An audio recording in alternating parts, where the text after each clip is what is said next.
किसी ने बड़े कमाल की बात कही है कि अगर आप किसी का अच्छा नहीं कर सकते तो किसी का बुरा भी मत करना, क्योंकि दुनिया कमजोर हो सकती है, दुनिया बनाने वाला नहीं। हेलो दोस्तों, आप सभी का स्वागत है हमारे मोटिवेट ऑन चैनल में। एक बड़ी छोटी सी कहानी है शर्मा जी की। शर्मा जी स्कूटर पर सवार होकर हर सुबह दफ्तर निकल जाते थे। एक दिन सुबह सुबह जा रहे थे तो मिसेस शर्मा ने कहा कि वापस आते हुए सेब लेकर आ जाना। शर्मा जी को बात याद रह गई। जब ऑफिस जा रहे थे तो फ्लाईओवर से पहले ही सड़क किनारे एक माताजी बैठी हुई थी और सेब बेच रही थी। उन्होंने अपना स्कूटर रोक लिया और पूछने लगे कि क्या भाव दिए। माताजी ने कहा 35 रुपए किलो। शर्मा जी मोल भाव पर पड़ गए और कहने लगे कि 30 रुपए किलो। माताजी ने कहा 35 रुपए किलो, इससे कम नहीं। शर्मा जी ने कहा मैं इससे 1 रुपया ज्यादा नहीं दूंगा। माताजी ने कहा ऐसे मत करो बेटा, ले लो ना, 35 रुपए किलो। शर्मा जी ने अपने स्कूटर की रेस बढ़ाई और निकल गए। ऑफिस पहुंच गए। जब शाम में वापस निकले दफ्तर से तो बात याद आई कि सेब लेकर जाना था। तो जिस फल भंडार से वो खरीदते थे उसी चमचमाते फल भंडार में पहुंच गए। वहां मोल भाव तो कर नहीं सकते थे क्योंकि कभी किया ही नहीं था। वहां तो फिक्स्ड रेट का बोर्ड लगा हुआ था। वहां जाकर के देखा कि सेब के भाव चल रहे थे 50 रुपए किलो।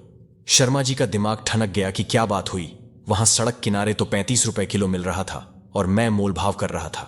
दौड़कर पहुंचे, उस फल भंडार के मालिक के पास जाकर कहने लगे भाई साहब 35 रुपए किलो में दे दो। उसने कहा भाई साहब कैसी बातें कर रहे हो, यहीं से तो खरीदते हो आप। शर्मा जी ने कहा वो तो ठीक है, लेकिन मुझे पता चला बाहर की रेट 35 रुपए किलो है। फल भंडार के मालिक ने कहा भाई साहब ऐसे मत करो, आप बोर्ड दिखा दिया जो पीछे लगा रखा था कि मोल भाव करके हमें शर्मिंदा ना करें। शर्मा जी शर्म के मारे चुपचाप वहां से निकल लिया और इस उम्मीद में कि उस फ्लाईओवर के नीचे पुलिया किनारे जो माताजी बैठी हुई थी वो शायद अभी भी बैठी है, उन्हीं से सेब खरीद लूंगा। स्कूटर दौड़ आया, पहुंच गए वहां पर। माताजी पहचान गईं कि तो वहीं सुबह वाले हैं। कहने लगीं बाबू साहब 35 रुपए किलो, बस अब मोल भाव मत करना। शर्मा जी मुस्कुराकर कहने लगे अरे माताजी कोई मोल भाव नहीं, आप तो 2 किलो सेब पैक कर दो और ये 500 रुपए रखो। तो कहने लगीं अम्मा मेरे पास खुले पैसे नहीं हैं। शर्मा जी ने कहा खुले की जरूरत नहीं, आप 500 रुपए में ही 2 किलो में अभी लेकर आता किसी और दुकान से, बड़ी सी दुकान से। मैं तो आपके यहां से ले जाकर जाऊंगा। माताजी की आंखों में आंसू आ गए। कहने लगीं मैं क्या बताऊं, हमारी ऐसी हालत हो गई कि सड़क किनारे फल बेचने पर मजबूर हूं। मेरे पति की मृत्यु हो गई थी, बीमार थे और कर्जा बढ़ गया था। इस चक्कर में सब जाता रहा। अब यह नौबत आ गई कि बस सड़क किनारे कुछ फल लेकर जाती हूं, इस उम्मीद में कि कोई खरीद लेगा। शर्मा जी ने कहा ऐसी बात मत करो, मैं कल सुबह फिर आऊंगा, थोड़े और पैसे लेकर और मेरे पैसे रख लेना। कर्जा चुकाना, दुकान चलाना सब अच्छा होगा। घर पर जाकर शर्मा जी ने मिसेस शर्मा को 2 किलो सेब दिया और कहा कि रख लो और मुझे 500 रुपए का एक नोट ला कर दो, कल किसी की मदद करनी है।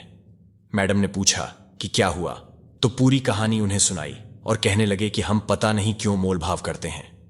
सड़क किनारे जो सामान बेचते हैं ऐसे लोगों से, ये मजबूर होते, लाचार होते हैं, अपनी जिंदगी अपने जज्बे के दम पर जी रहे होते हैं और हम उनसे भी मोल भाव कर रहे होते हैं।